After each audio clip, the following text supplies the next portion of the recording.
नमस्कार मित्रांनो, आपल्या उभादांडेवासियांना एक खुशखबर आहे। आणि जे पूर्ण वेंगुर्लाच मिळत नाही ते आमच्या हेळेकरकडे मिळतं आहे।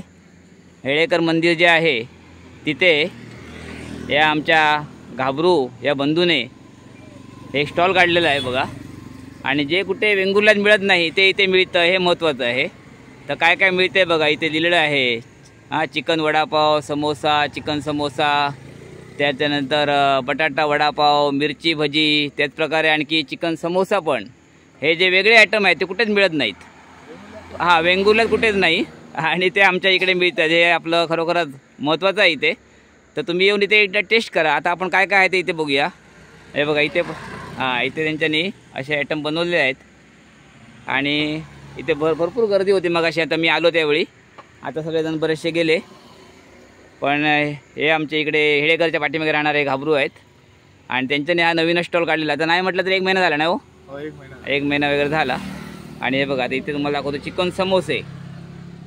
तर चिकन समोसे वगैरे मिळतात।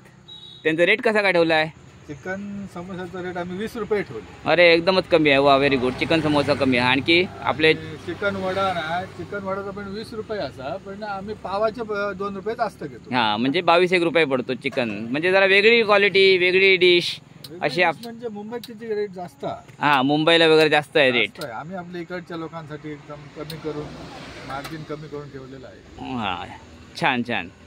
आणि इकडच्या लोकांना पण आवडतोय ते, कारण आता बघितलं तर इकडे बरीच गर्दी होती मगाशी आणि आता बरेच जण गेले। चहा पण मिळतो, वडापाव पण मिळतोय आणि साधे समोसे पण मिळत आहेत।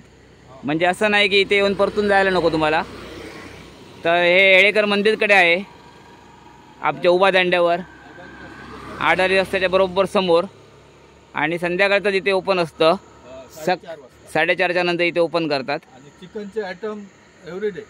चिकनचे आयटम रोज असतात असं म्हणतात ते, एव्हरीडे असतात।